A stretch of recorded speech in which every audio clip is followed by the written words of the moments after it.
Hello, and welcome to Not Just Books, the library's monthly show about what is happening in your world and at the Williamson County Public Library. My name is Dolores Greenwald, and I'm the director. Thank you so much for joining us today, and you'll be glad you did. We have some marvelous guests, and you won't want to miss a second. In our What's Hot in Books segment, we're honored to have Gavin, Special Collections Librarian with the Williamson County Library. He'll be discussing how to rebind and make books. So if there's anyone interested in your household, go grab them up and bring them to the TV. In your World segment, we're privileged to have Chris Hensen. He's the Development Officer with Columbia State Community College. There's some terrific things happening at Columbia State, and you'll want to get the entire scoop.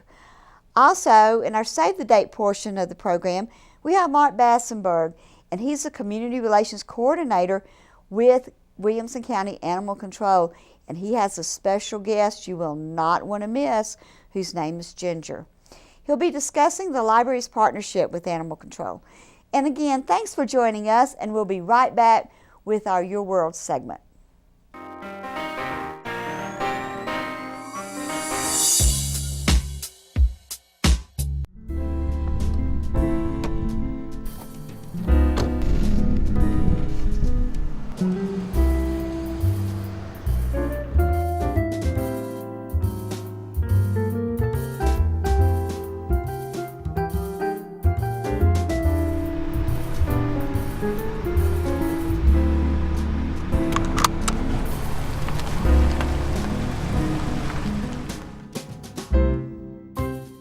Welcome back. In our Your World segment today, we'll be talking about the exciting things that are happening at Columbia State Community College.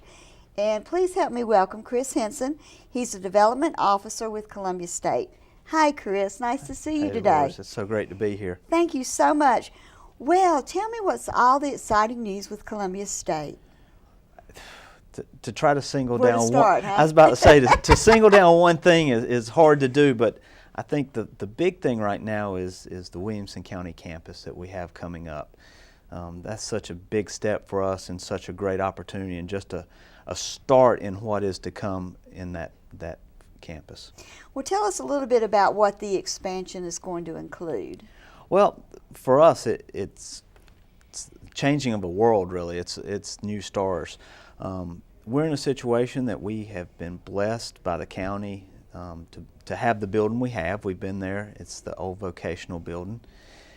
But we have really put students in every nick and cranny and crevice we can find in that building, and maximize that facility to its fullest potential. But with the new campus, that'll be 36 acres. Mm-hmm. And we're starting the first phase. We hope to be breaking ground sometime in July. Excellent. And the first phase will basically grow us from about 1,500 students to about 2,200 students. Now, for those that don't know, where is the new campus going to be? It is, if you're going down Carruthers and you go east on Liberty Pike like you're going out to McKay's Mill, mm-hmm. We're about 100 yards in on the left, right as it starts into the big turn there. And we've got a beautiful 36 acres that'll back up to what's coming in the new Ovation project there on McEwen. Now, what is going to be in the first phase? The first phase is going to be 3 facilities. It's going to be the administration building. It's going to be a science and technology and a humanities building. For us, it'll allow us to continue to do all the programs that we're currently doing. It'll give nursing a larger space. We'll actually have separated spaces for them with their SIM labs. We're going to grow our IT programs, so we'll have a IT area. Mm-hmm. And then in the humanities, we're excited that we're going to have a true dedicated space for our commercial entertainment program and for our film crew technology program. Oh, that's excellent. Yes. What would you say is the most popular program you have right now at Columbia State? The nursing program does such amazing things. You know, our folks that are coming through that are walking out and walking right into positions. And if you've ever been at any of the local hospitals, you have have definitely got to spend time with some of those folks. From there, our commercial entertainment program is very popular. Mm-hmm. Our film crew technology program is a program that's growing quickly. Now tell me a little bit about the commercial entertainment, because we do have some students come to the library and perform. Yes, ma'am. That is a group that they learn some skills and work to improve their skills in the singing, the dancing, songwriting, and then they actually produce really 2 shows a year, and they do all the work, they do everything, the build up. We do one around Christmas, which is a great show, really good, more aimed at kids, and then they do a season finale, and that's actually part of our performance series down at Columbia. And this year it was Shrek, and it had rave reviews. Oh, excellent, excellent. Now, is an auditorium planned for any of the campus? Not at this time, not in phase 1. Not in phase 1. We have phase 1 planned. We have drawings and concept drawings for what's coming in phase 2 and phase 3, but at the same time, being really geared to the community, it will be more of what the demands of the community as it grows. We will try to meet those needs. Well, that was one of the questions I was going to ask. What does this expansion mean to the folks in Williamson County? Well, one of the things that it really allows for is the programs that we offer right now, especially in our general education courses. We basically have one lab that we're working. We're doing our chemistries, our physics, those type of programs in. Now we will have 2 or 3 dedicated labs. It will allow us to do more. I think actually physics is a program that we will be able to do now on the Williamson County campus. So it'll allow students to move more through their general education without having to possibly go to another campus. It'll allow us to work with more students, because the size of the campus is going to grow. We're going to move to about 2,200 students. That's excellent. It is, and it gives us a real opportunity. Plus, it puts a face on us. You know, one of the things that I hear constantly is people talk about how great Columbia State is, but to have that stake in the ground, that campus that lives up to everything, is something we're excited about. Well, I would encourage viewers, if they don't know much about Columbia State, to learn about Columbia State, because it is a very exciting opportunity. How can we find out more information? Well, you know, hopefully we are going to be in the papers a lot and in the news media a lot as we break ground and we see the construction moving. You can go to our website, columbiastate.edu, or come visit any of our campuses. We actually have 5 campuses throughout this region. Now, where are your other campuses? Lawrenceburg, Lewisburg, Clifton, Columbia, and then Williamson County and Franklin. See, I forget that sometimes. I think of the one that's here, you know, and I forget about all the other sites. Yeah, 9 counties we service.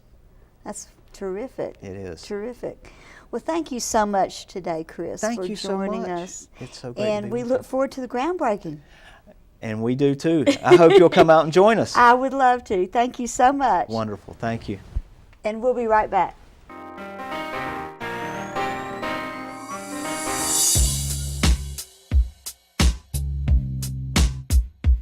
Where can I find out about the Venus flytrap? Where can I research information on my business competitors? What is the safety record on the car I want? Where can I research careers? Where? I'm all shook up. The Tennessee Electronic Library. That's where. And it's free to everyone in our state. Now go to your public library and find out how you can log on and get your password to a world of information just for living in our state. Or you can probably even figure out the password just by listening to my voice.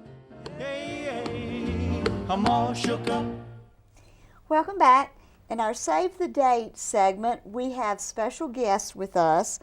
Mark Basenberg, Community Relations Coordinator with Williamson County Animal Control, and we also have Ginger with him. And we moved the table out of the way to make it a little bit more comfortable for Ginger.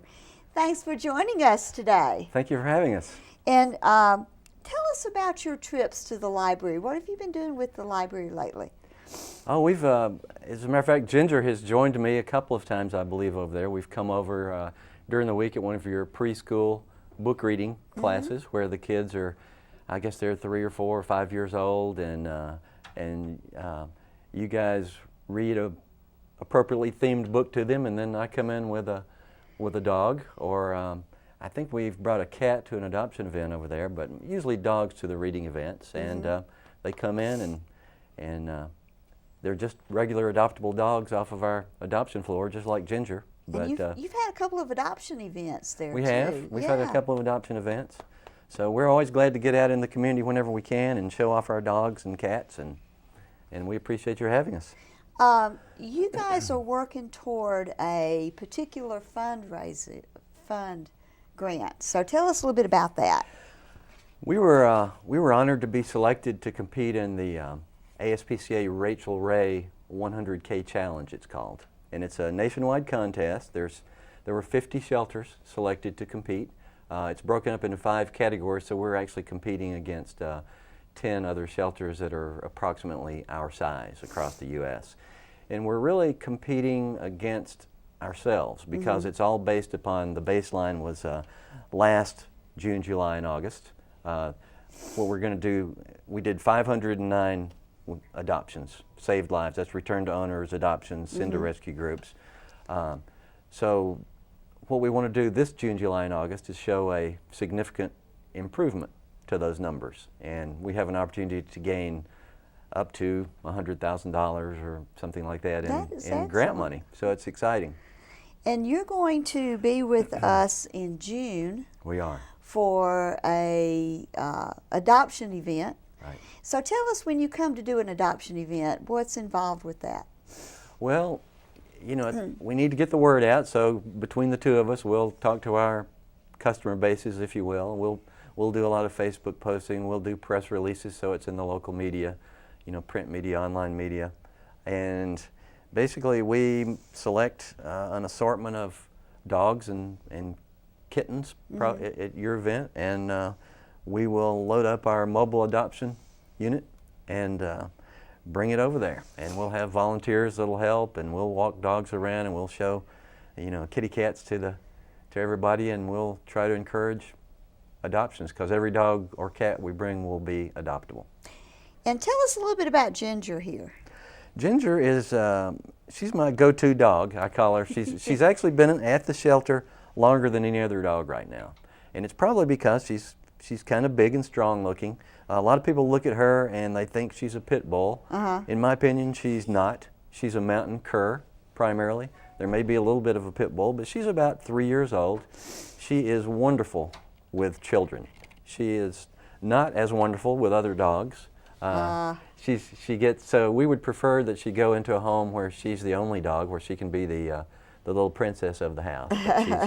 She's an extremely sweet companion type dog. She really great is. with children, quiet, just basically wants to lean on you.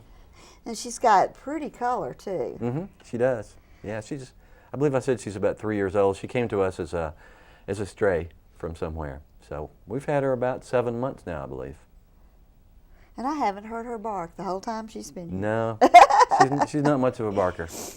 Tell us about some of the volunteer opportunities that you have at the shelter.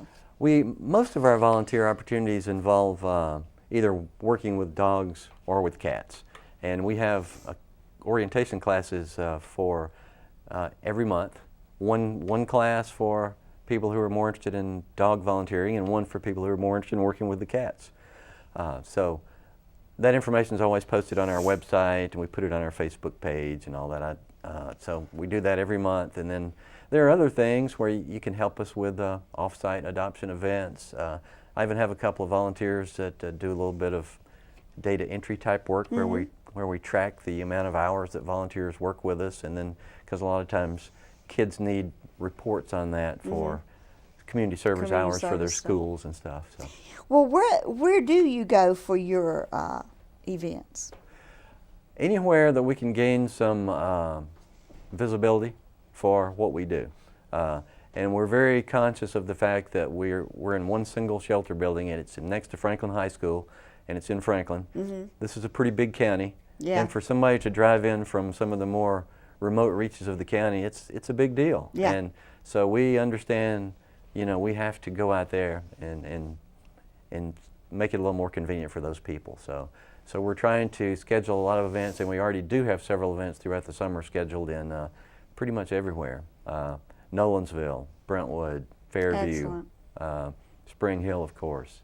Ginger's going to be busy. Ginger, well, I hope, somebody's going to see what a jewel she is and snatch her right up, I think. Well, speaking of that, if somebody wants to adopt, what are the guidelines for that?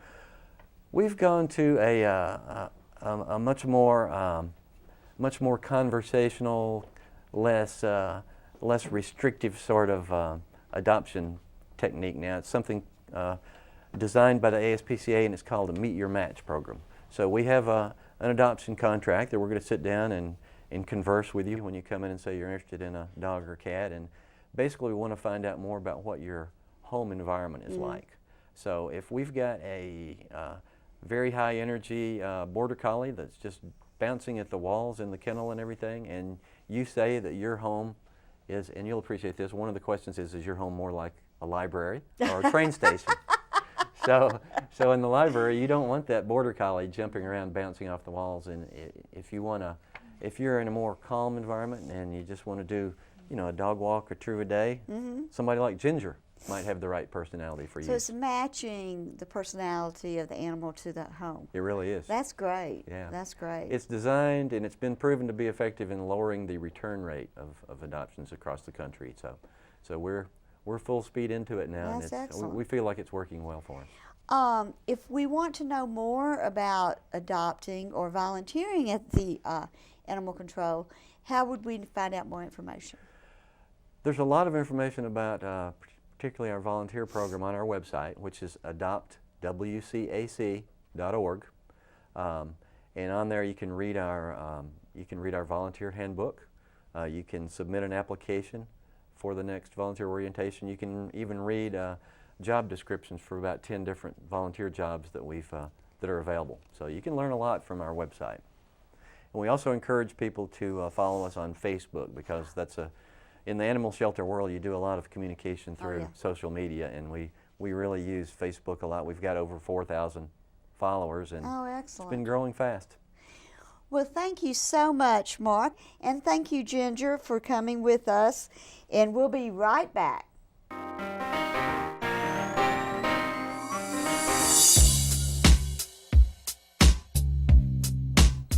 Welcome back. In our What's Hot in Books segments, we'll be talking with Jason Gavin, Special Collections Librarian with Williamson County Public Library.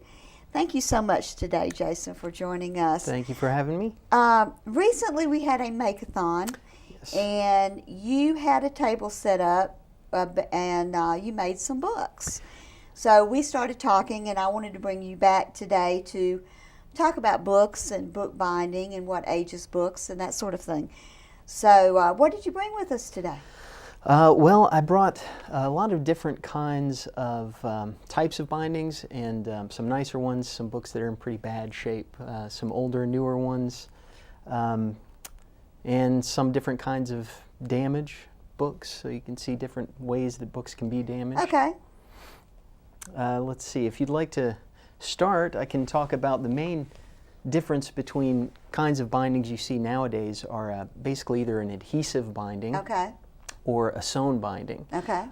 This book here is, I created kind of a cutaway book, so you can see this book has been sewn by hand. It's more of a traditional kind of hand sewn type of binding, but I sort of cut away the layers so you could see the guts of it, so to speak. And it's basically, you have a bunch of pieces of paper that have been folded, and we call these gatherings. There's about 8 gatherings or so in here. You just fold them in half, and then you sew through each thing till they're all sewn together, and you can kind of see the stitching here. We typically sew them over a ribbon to help give the book a little more cohesion. Now, what kind of time frame would we talk about if putting something like that together? From scratch, well, if you're sewing it by hand, which is the part that really takes longer, probably a good couple of hours maybe for just the text block itself, which is what we call, well, I can show you this actually. I have a book that I've been working on. This is my mother's book actually, and her dog chewed up the corner of it over here, so I was fixing it for us, hoping to have it done by Mother's Day. I'm sorry, Mom. I didn't quite get it done. But you can see I have the text block separate from the book itself. So this particular book has been, I had to shave off the chewed part, but it's been completely put back together, and it's got new headbands on it, and it just needs to finish going in the cover. The cover, you can see, hasn't quite been finished. I'm still putting nice little leather corners on the bottom of it, but eventually what's going to happen is this will get set in here, and we use a special kind of glue called PVA that goes here, and pages get pasted down like this. Probably get a nice kind of marbled paper to put over that, and then it sits in a book press for a couple of days, squished down like that, and then it'll be finished. Excellent. And that's the process of putting those together. You can't tell anything happened to it. Hopefully. With it. Yeah. It's a little different for an adhesive binding. Those are sewn bindings. The other main type of binding you see now, which is by far more common, is an adhesive type of binding. Here's just a cheap paperback that's falling apart that I've kind of scraped away the paper on the side. And this is put together a little bit different, whereas the other book, whether it's sewn and also trade paperbacks, this happens. You take pieces of paper, you fold them in half, and you sew through here, or you take stacks of them one after the other and put adhesive over it and some cloth. Whereas that's a trade paperback. A cheap paperback like this is just single sheets of paper one after the other that they put kind of a polymer adhesive over the top of it, which is a little bit different from the way they used to do adhesive binding. Of course, you know, they used to use animal hide glue for adhesives, which you can tell sometimes. I have another book here. I was going to say, let's see some of the This is kind of interesting. Ones. This is a strange one. It's an older book that someone has used as a scrapbook. It was a normal book, but they just started pasting down newspaper clippings and recipes and so on and so forth, and it's seen better days, of course. But the interesting thing about it is on some of the pages, let's see, this one, for example. The glue that they used to paste these newspaper clippings down was an animal hide-based glue. And one way you can tell that for some kinds of animal hide glue is it fluoresces under black light. So you can see here, you see a little bit of kind of white smudges, but if you shine a black light over it, they really start to pop out and fluoresce. Active mold will also do the same thing, which is really bad news. You don't want to see any glowing mold in your books. But only if it's active. You might see, there you go, you can see where it doesn't show anything on the paper here. When you shine a light over it, it really starts to come out. So mold that is no longer active won't fluoresce, but now what's the age of that book, do you think? You know, this particular one, I'm not quite sure. They covered up the copyright date, but I would probably guess latter half of 1800s, I would guess. It can sometimes be really hard to tell the age of books. I have another, here's a wonderful example. This is a book that also doesn't have any copyright date, and it was originally a full leather cover. And when you open it up, I mean, it looks old, but it still looks like it's in pretty good shape. None of the paper is falling apart or anything like that. Now compare that to this book, for example, which the paper's all browned and paper's very brittle. You can see just pieces flaking off as I touch it. And so you would think that this one is probably much older, but in point of fact, this first one that I showed you is by far the older book. I would say at least 100 years older than the other one. One reason for the difference is that it wasn't until the middle of the 1800s that they started using wood pulp-based paper, which is very acidic. The reason all these papers are brown and brittle is because the acid is essentially burning the paper slowly. Whereas this paper was made with linen-based paper, and if you shine it up to a light, you can even see lines that go through it. Those are chain lines, so you can tell the different kinds of paper.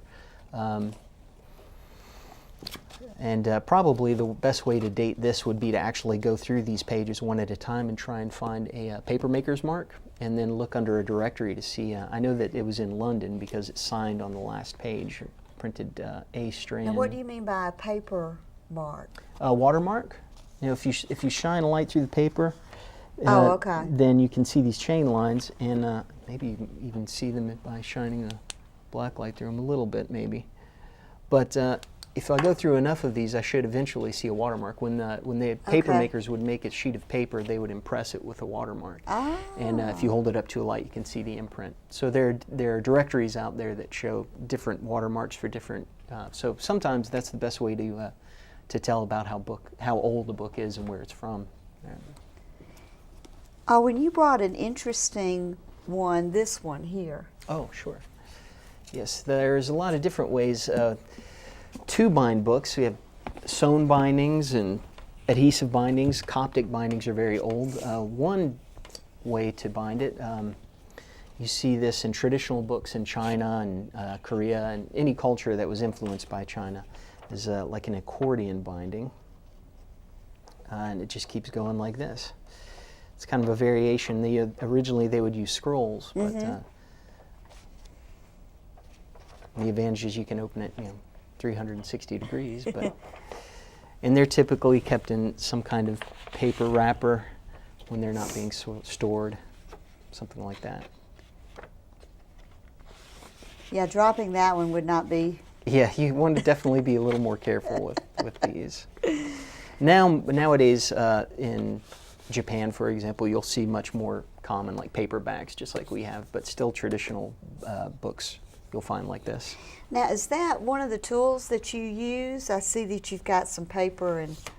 Oh, this is a bookbinding tool. Yeah, it's called a bone folder because it's made of bone, typically.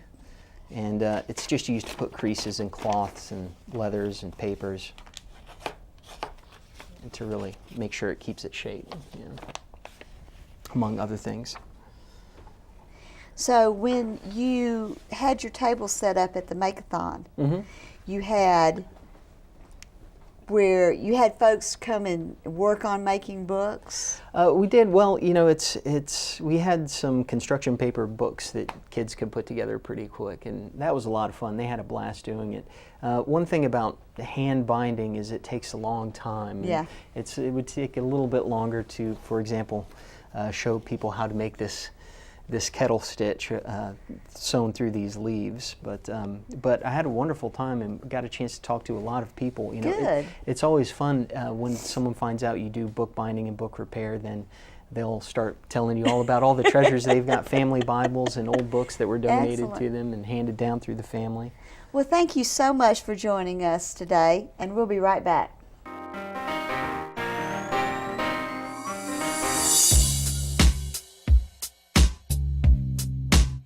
Welcome back. Thank you so much for joining us today. I hope you enjoyed the show and will join us again. I would like to thank my special guest, Jason Gavin, Special Collections Librarian, Chris Hensen, Development Officer with Columbia State, and Mark Basenberg with Ginger, Community Relations Coordinator with Williamson County Animal Control. If you have any comments or suggestions for future programs, please contact us. The email address is notjustbooks@williamson-tn.org. You can leave comments at the library's website, which is wcpltn.org. And until the next time, explore your world and read.